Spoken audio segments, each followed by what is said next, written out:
some card, which I think is quite Halloween-y. So I've got 2 pieces of orange, and then I've got 2 pieces of black. But this one's quite nice because it's got a bit of... We're going to go over to the Cricut, and we're going to cut out on a white piece of card all of our images. Now I've selected a whole bunch of images, all different sizes, all from the Paper Dolls dress up cartridge. That's where we're going next.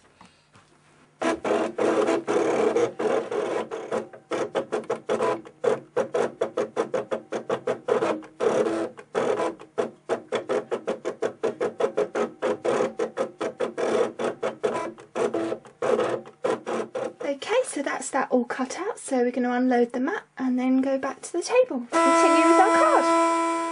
Okay, so having cut out all those pieces on the Cricut, and what I didn't do on camera because I thought it would just take too long, was that I've actually coloured in all of these images. Now I've used a selection of pro markers, different inks, so I've inked things up just to give all different sort of feeling to the thing. I mean, on the cat's eyes here, I've used a gel pens, so I've whole selection of different things, so don't feel restricted to using one thing. I mean, even on this skeleton here, what I did was I actually inked him up. I know it sounds strange, but using white ink, even though it's a white paper, it was a slightly, even it said it was white, but it gave a slightly creamier look. And then I just added some shading in. I put a little bit of black in for his mouth and on his eyes using a gel pen. And while it was still a bit damp, I went over again with just a blender tool and just blended it in, which gave it kind of a really smudgy effect. So I think that all worked. And then on my little tombstone here, I just used a pen to go over the RIP. I coloured this all in using a pro marker, and then I went round the edge using an ink pad just to give it that slightly darker shaded look. And it's got a slight shimmer because I used like a silver on it. I don't know if you can catch that in the light. On my little pumpkin, again, I used pro markers to start with my base, and then I started using inks just to get a really nice shading on it. I'm hoping that you can see that on the camera there. So it's really sort of got a real, it actually really comes up nicely. And then my trick and treat little bag, and then I've got my spider, and I've got my little bat. And you can see they're quite little happy spiders and bats. And then there's my lightning flash. I've got my trick or treat. This is going to be potentially, these are going to be used for borders. These are my little, they're little sweeties borders. And again, on these, I don't know if you can see, but we've got some shading going on here. So it's much paler in the edge than it is on the end here. I'm not sure if that's coming out on the camera very well. On this one, it's got sort of just shading out from the black into the orange again, just to bring it up to something. And then we've got our 2 little cats here. So we've got this one here, which is rather cute. And again, I've just I coloured him in grey when I went round in the black using the shading tool, the blending tool, and then I just added in, obviously making sure I didn't hit the white eyes. But even then, some of these gel pens are so opaque, I mean, they really do cover up. So then I just went over the whites of the eyes and just give him a little bit of blue around the edges and some pink and a teeny dot of a red nose. So just to give a bit of character to that. And then on this cauldron that I've got here, we just, again, I just coloured this in, and then I used some silver and I dotted it with the silver just to give it a little bit of shimmer, which, oh, I think you can just catch in the light there. And then the green of all the sort of hubble bubble and toil and trouble, all of that kind of stuff. And then the orange there, just to give it a bit of something. And then I've got my little frog, which I think would look quite cute actually in the image. Somehow we get him perhaps jumping out of the cauldron, I'm not quite sure. So I've done all these different images. I mean, I've got my little ghost. Again, with the ghost, I thought, well, we'll just give him a bit of fun, and we went around the edges using kind of a bluey, I think this was actually the Big and Juicy pad, and I'm not sure which one it is, but I just went around the edges of him. Just, I know ghosts are meant to be white, but you know, this isn't real life, this is, you know, crafting. And then on my little hat here, again, coloured that in black, and then I went over it with a gold ink pad and just patted over the top just to give a little bit of shimmer. Again, I'm not sure if you can catch that in the light here. And then I put the stars on. I literally just did that by hand randomly, and a few little stripes here as well. So, and then the last thing I think on here that we haven't seen is my little lollipops here. Again, I don't know if we're going to use them, but what I did was I coloured them in solid colours, and then I went over the top just using the gel pens just to give them the little swirls. So we've got lots of different things here. We may or may not use them all because I really don't quite know how it's going to work out on the card, but I thought, well, we'll have lots of different images, and what I don't use, we'll make another card with it. It won't be wasted. So the next thing really is to start putting the card together. Just to say, when I was colouring this in, I actually did not peel it off my mat. I left it as it was. I didn't even take the excess off or anything. I literally left it as the cut whole 12 by 12 sheet and coloured it in and went over the edges with the inking and everything, because then I had already my piece of paper, that my waste paper as it were, already there. What it did do, however, as you can see, is make quite a mess of my mat. The ink went through.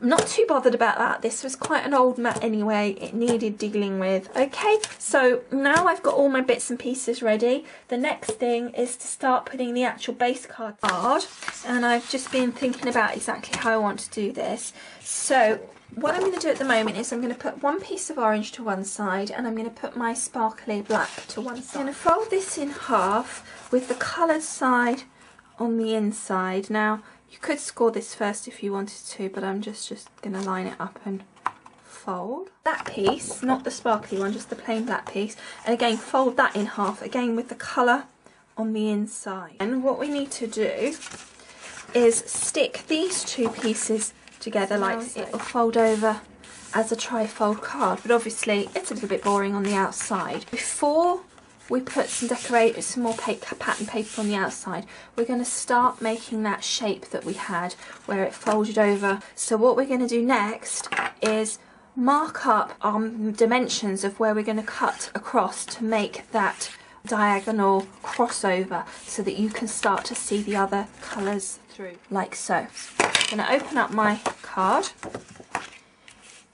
and I'm going to take my craft knife and I'm going to cut down the back spine, and then I'm going to get my ruler, and then we're going to line up those two pencil points. I'm going to just cut at a diagonal across.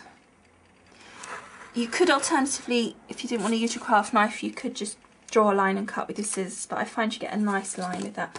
And then, so we've got our first flap, like so. So then the next one, mark that at I think 3 inches. And then we're actually going to take it right up to this top corner. What we've got is that piece folds like that, that piece folds like that, so we've got an off-centre kind of gatefold card. Okay, so the next thing we need to do is cover these two white flaps, because that's a bit boring. Okay, outside I'm going to use this black sparkly card that I got. I think what I might do now is just use my corner chomper on this top corner here and this corner here, and round those edges off. So I've got my, I'm going to do it on the 1/2 inch, just chomp, chomp, and then I'm going to leave the bottom square. Okay, so when it opens, it'll be like so. So next thing we need to do is actually put some ribbon on the back here. So we need to stick that down, and then we're going to cover that up. Okay, and I'm going to cover it up in a white, or actually in the orange card rather, so that they can still write on the back. So that gives them a place to write, but it also hides that piece of ribbon, which is what's going to hold this all together. Okay, just the sparkly ribbon here. Cut this to length first of all, because it's all getting in the way. I'm going to cut a nice long piece. So, and then I want it quite low down, so I'm just going to do a little knot. Not for any reason other than just to hold it in place while I turn it over. So I'm going to stick a piece of tape in the centre here.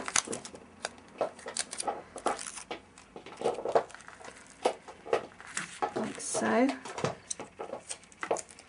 And then I think I'm going to do a couple of extra pieces at the edges as well, just to really be sure to hold that in place. And then I'm going to get my ATG gun and I'm going to cover all of this back in the orange. It's all covered now, and we've got the ribbon around the front, and I've re-inked just around the corners because obviously I had to re-chomp those corners. So I'm just going to undo my ribbon, and now we're going to start decorating. This out for the inside, so I've put them like so. I haven't glued them down yet, so I'm just going to, basically all I did was I taped my pieces and I just played around with the design. I wanted this main RIP tombstone in the middle, and then I've just fiddled around, and what I thought was quite cute was using the skeleton to hold the trick-or-treat bag, and it's got some sweets in, etc., and the bat in the air. So I'm going to just stick those down, and then I'm going to come back to you and we'll do the front. Stuck up, and as you can see I've just started positioning the things on the outside. Now what I thought I would do is I'm just going to, these are a border, those border pieces, so I've used some of those. I haven't done the inside flap completely yet, but what I thought I would do is actually stick the ribbon down just here and then pop dot this little pussycat over the top, and then we'll have our bow over this side, so that's going to sort of make a bit of a feature here, like so, and then we might put some sort of sentiment there like Happy Halloween or whatever, or Spooktacular or some sort of, I think I've got different stamps, so we'll stamp onto something and put a little sentiment there. So we've got the little spider there crawling up the little sweetie border, then we've got our little pumpkin wearing his witch's hat. So the next thing I'm going to do is I'm going to stick these things down, and then we'll come back to you. Of course, as I can't have the pussycat that side, so he's got to be this side, because I can't stick the ribbon down that side because otherwise they'd never open the card. So I'm just going to swap that theory around and do it that way around, but I mean it's the same idea. So we'll still put our sentiment up there and we'll put our bow this side. Okay, so try again. Take that. All this down. I've put the little spider over the join of those borders, and my little pussycat's over there. All I did on his, I pop dotted the pussycat up, but what I did was I just put a bit of glue runner on his tail, left this loose, and then I just stuck the end of the tail down just to give it a bit of dimension there. And then on the inside, I just put a border all the way around, a couple of the little lollipops, and obviously the little pumpkin with the witch's hat on, so that as it opens you've got that. And open it up, and I might just stamp my little sentiment down on this bit here actually. These stamps from my pink stamper, that's the Halloween stamp. So the first one I'm going to do is, obviously you've got to have to me may concern, I mean it's got to have that one. And I'm going to get my other message, put Happy Boo Day, because then they can use it as a Halloween card or as a birthday card, whatever that person wants to use it for. So that's what we've got. And there we are with our finished card. Please leave comments and subscribe. I love to hear from you. So thanks again for watching, and see you again soon.